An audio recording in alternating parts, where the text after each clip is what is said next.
Hello everyone. In the last video, we discussed what outliers were, why they appear in datasets, and what some ways were to detect and remove them. In this video, we will put this knowledge to use on a real-world dataset. So, let's begin. In the last playtime video, we looked at how to aggregate data from different sources into one data frame. For this, we used the electricity demand prediction dataset that contained three different CSV files, namely the electricity demand prediction file, the holiday data file, and the sunrise-sunset data file. We used the date column, which was common to all the data files for this purpose. Before we proceed with outlier detection and removal, there's actually one more data pre-processing step that needs to be performed beforehand. This is the splitting of data into train and test sets. This step is performed right at the beginning to prevent any leakage of information from the train set into the test set.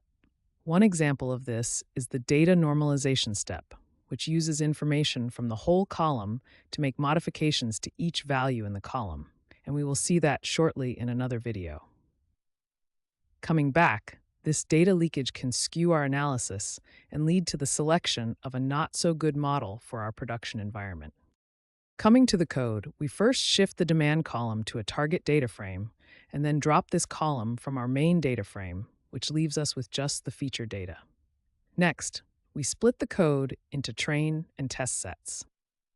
For non-time series data, this is usually done by using the train test split functionality from the scikit-learn library and passing it the feature data, the label data, and a test train split size. This test train split number is a decimal and denotes the amount of data that should be kept in the test set. Popular values for this parameter are 0.2 and 0.3, but feel free to experiment based on your actual data size.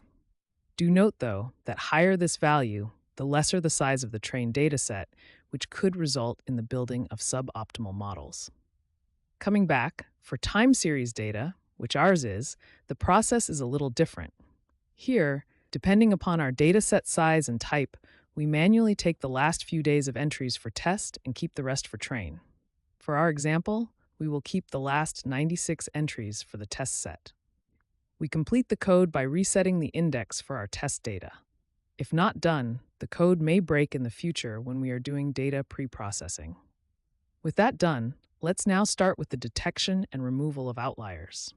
For this project, we will classify any data point more than 3 standard deviations from the mean as an outlier and resolve it by replacing the original value with a value that is equal to mean plus 3 standard deviations.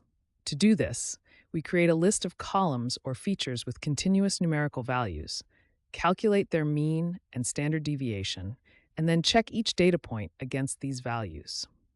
If the data point value is more than 3 standard deviations away from the mean, we replace it with this threshold value. Pretty simple, right? We do this for both the train and the test set, and if we run this cell now, you will see that our data did contain some outliers and that we have now replaced these with new threshold values. Nice. And that is all for this video.